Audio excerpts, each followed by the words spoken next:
My name is Carolyn. I've spent most of my life in public education with kids. Very interested in the environment from way back, and really inserted in all my science classes in grades 4, 5, 6, 7, 8, units on environment, climate change. Not really so much the nuclear issue, but definitely very interested in the environment. And I'm a part of Women's International League for Peace and Freedom.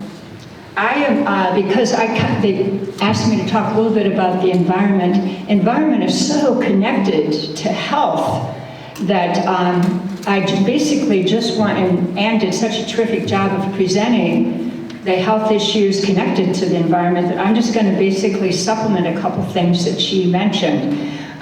One of them, we've had a lot of treaties since 1963, starting with Kennedy, treaties having to do with limiting the bomb, bomb testing, banning the bomb, and the one that was passed in 1991 called START, which is the Strategic Arms Reduction Treaty, has been renewed, but if you've noticed, Putin from Russia has withdrawn participation in that, or suspended participation in that treaty.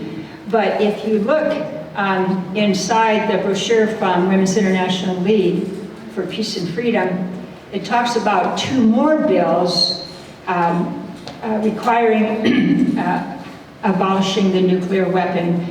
One is called the Nuclear Weapons Abolition and Conversion Act, and the TPMW, and talks about looking at the Congress voting on the abolition of the weapons. So I wanted to point out that there are a lot of treaties, but again, looking at what's happening in the U.S. with almost $2 trillion 30-year look at redoing the nuclear weapons.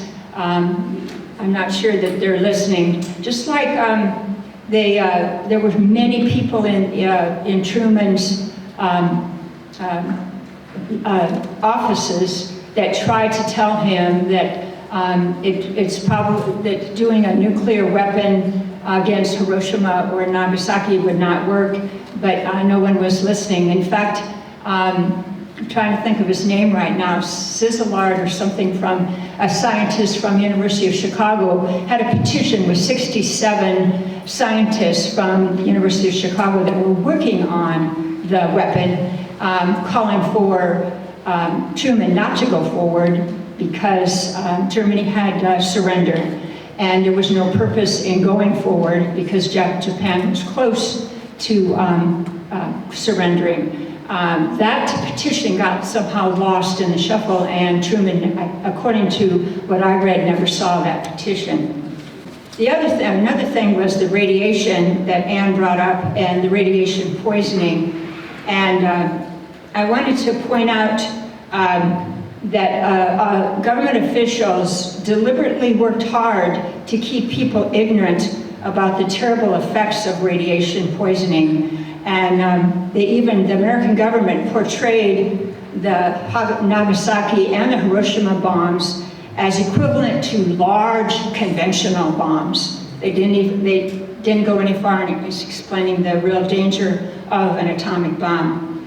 And they did form the Atomic Bomb Casualty Commission in Japan, the US did, to check on about 100,000 Japanese adults and 80,000 children to see what was happening to the ones that survived and were exposed to the atomic bombs, what the long-range effects were, including finding, of course, leukemia, thyroid cancer, other cancers, genetic effects on fetuses, and then, of course, the typical things like the permanent scars, internal bleeding, fatigue.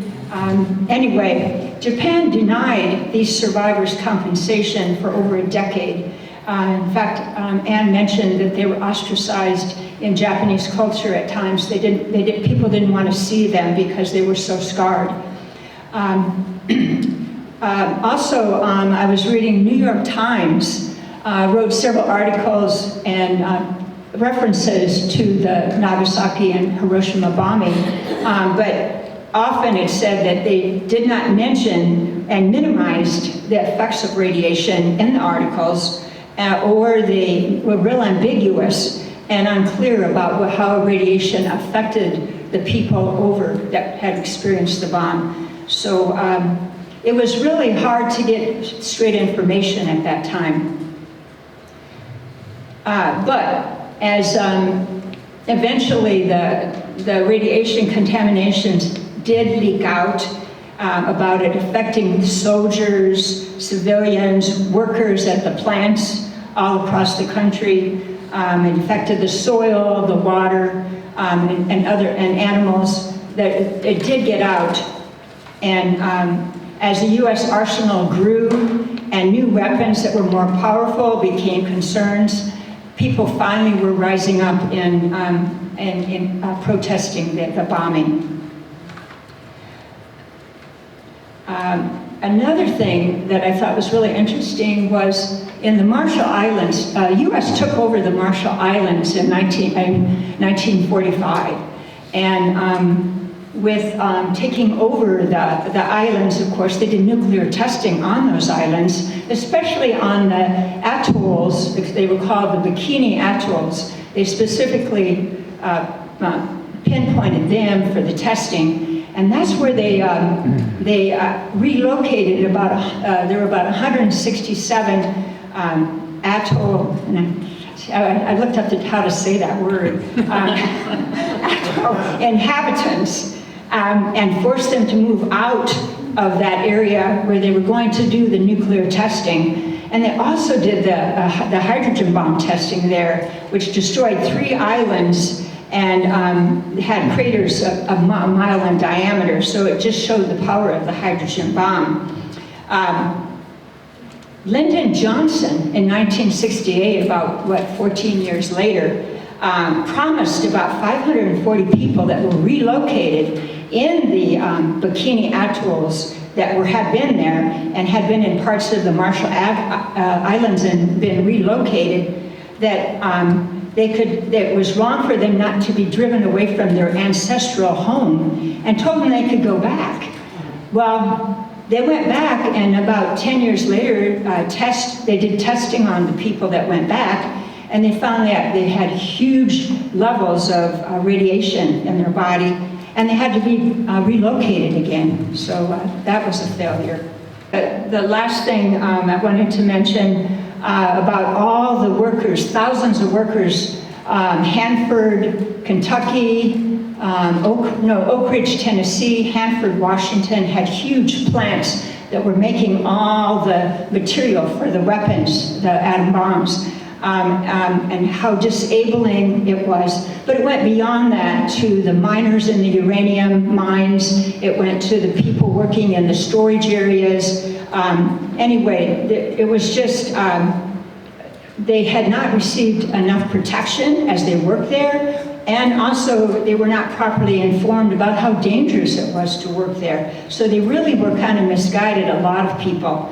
Back in 2000, George W. Bush, George W. Bush did an executive order and finally said, well, you know, there needs to be compensation to these people that are suffering and being disabled and suffering all these diseases. And so they said, we're going to give you $150,000 compensation and some medical benefits. And that increased eventually in the executive orders to $400,000 so that people could take advantage of. And Biden even came out with an executive order that said, it was a great big long name, Energy Employees Occupational Illness Compensation Act. Biden came out and said also that it should include more equity, especially for the underserved areas out in the Navajo country. My first teaching experience was out on the Four Corners on the Navajo Indian Reservation, and that was back, I don't want to tell you guys this, but that was 1969. And I can remember when the kids would come to school, some of their parents worked at the uranium mining there at that time. So they were just the very beginning of the effects of uranium mining that has gotten worse. And then the last thing, the nuclear winter, Daniel Ellsberg, which I read his book a few weeks ago called The Doomsday Machine, Confessions of a Nuclear War Planner. He said the nuclear war, the winter thing that Ann talked about was everybody was looking at it really skeptical, you know, how could that be a nuclear winter that would wipe out or starve 5 billion people? And in 1983, a conference on long-term worldwide biological, everything has such long names, a conference on long-term worldwide biological consequences of nuclear war. 200 scientists from around the world got together and took all the information that they all had in their research and confirmed the fact that it was a very strong possibility that a nuclear winter could occur if Russia and the United States got into a nuclear war. So those were some of the comments that I just wanted to bring up. Thank you.